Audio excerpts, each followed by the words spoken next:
that when we came to this country, we were not traveling to a foreign country.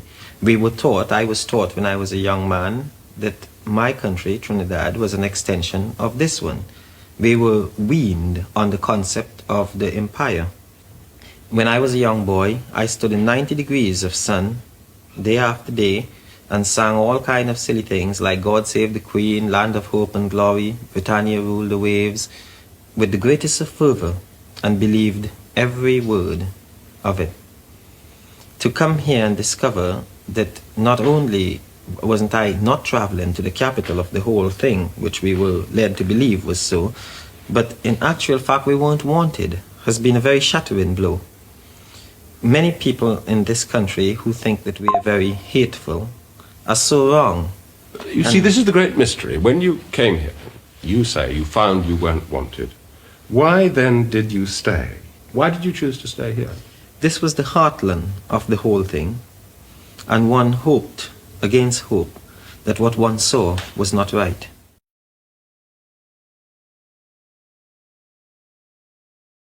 Later known as Michael X, was a Trinidad and Tobago-born activist whose life journey encompassed activism, crime, and a controversial execution. Born on August 17, 1933, in Belmont, Port of Spain, Trinidad and Tobago, Michael de Freitas was the son of a Barbadian mother and a Portuguese father from St. Kitts. Raised primarily by his mother, he faced challenges in his youth, leading to his expulsion from school at 14. In 1957, seeking new opportunities, de Freitas immigrated to the United Kingdom, settling in London. In London, de Freitas initially worked as an enforcer and frontman for a slum landlord. He became involved in the radical politics and groups active in and around Notting Hill. By the mid-1960s, he self-converted to Islam and adopted the name Michael Abdul Malik. Michael de Freitas had a notable encounter with Malcolm X during the latter's visit to London in 1965. This meeting significantly influenced de Freitas's trajectory in activism. Inspired by Malcolm X's ideology and leadership, de Freitas adopted the name Michael X, aligning himself with the Black Power movement. While this encounter was pivotal, there is no substantial evidence to suggest an extensive or ongoing personal relationship between Michael X and Malcolm X beyond this interaction. In 1971, Michael X returned to Trinidad and Tobago and established a commune in Christina Gardens, Arima. This commune, also referred to as the Black House, was intended as a center for Black empowerment and agricultural development. On January 2, 1972, Gail Ann Benson, a 27-year-old British visitor and daughter of former Conservative MP Leonard Plugg, was murdered at the commune. She had been using the name Haile Kimga and was associated with Michael X through her relationship with his associate, Hakeem Jamal. Benson was chopped multiple times with a cutlass and buried alive in a shallow grave on the property. Subsequently, on February 22, 1972, the body of Joseph Skerritt, a 24-year-old barber and cousin of Michael X, was discovered in another shallow grave at the commune. Skerritt had been a member of Michael X's Black Liberation Army and was killed for allegedly refusing orders to attack a local police station. His body was found with his throat slashed and buried under a bed of lettuce.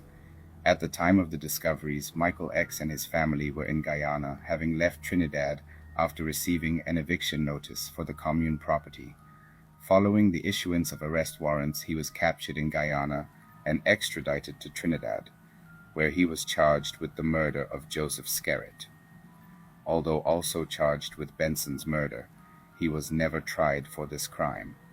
During his trial, it was alleged that the killings were carried out by his followers, Stanley Abbott and Edward Chetty. A witness testified that Skerritt was killed for disobeying orders from Michael X. Michael X was found guilty of Skerritt's murder and sentenced to death. Despite international pleas for clemency, he was executed by hanging on May 16, 1975, at the Port of Spain Royal Jail.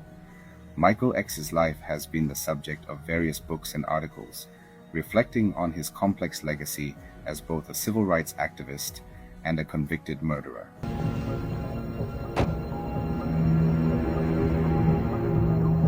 So, we are settled 25% to run my girls till I return from Trinidad. It's all right, you don't have to worry. I look after your little flock of birds like they were my own. So long as you remember they are not your own. Some say he was so good, others say he was bad. But Sheriff never had a chance to say which side he was on. I shallow pig was to be his end, for one, a heart of the grave. Killed by the hands of his own best friends in such a shocking way. Now told Mally, why don't you try? Don't you know you're condemned to die? Believe what the Bible says. What's done in darkness gotta come to light. And this is what happened, yeah.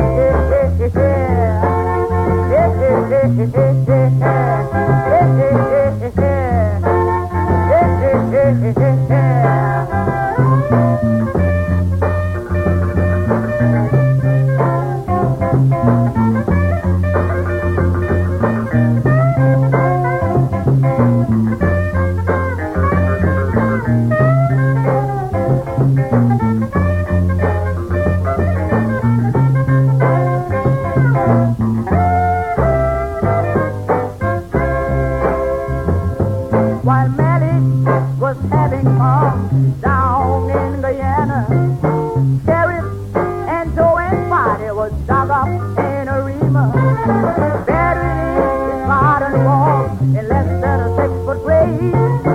They were young and beautiful, but they killed them anyway. As old Malik, now so scared, everyone's gotta die someday. Believe what the good book says. So to live by the sword, gotta die by the sword. And this must be your end,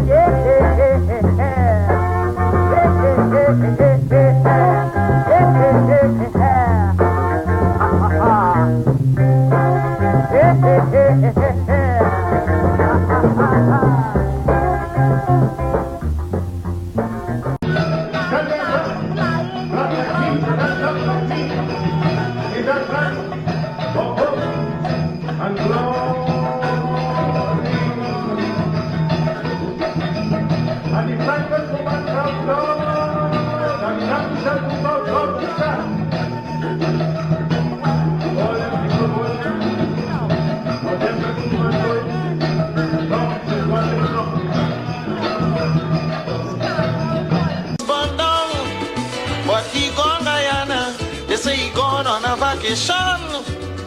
Police want to know where happened because they suspected us. Big scandal instead. They started to dig up Aletti's bed. They say they're digging for ammunition. They bumps up 2 people under the ground. Now they're searching for Malik. How the France them people get down there?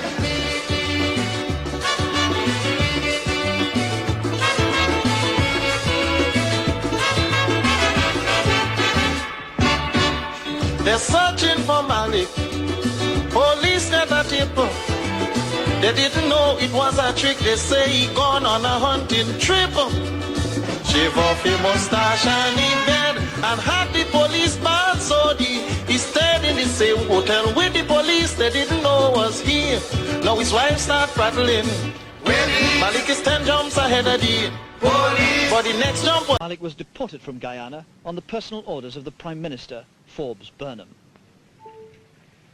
Since his capture in the jungle on Tuesday, he'd been held at the Georgetown Police headquarters. He'll be taken from here straight to the airport, where strict security is being maintained. The board of BWIA, a British West Indian Airways plane, then to Port of Spain, Trinidad. I was just in communication with the police commissioner in Trinidad, and they are awaiting his arrival over there. He'll be escorted by the officer who captured him, Lieutenant Ivan Crandon of the Guyana Police Force. If convicted, he faces the death penalty, which is still carried out in Trinidad. There have been 8 executions there already this year. Come on, keep step, you're going to the jeep. Malik, who had shaved off his beard, looked little the worse for his week-long ordeal in the jungle.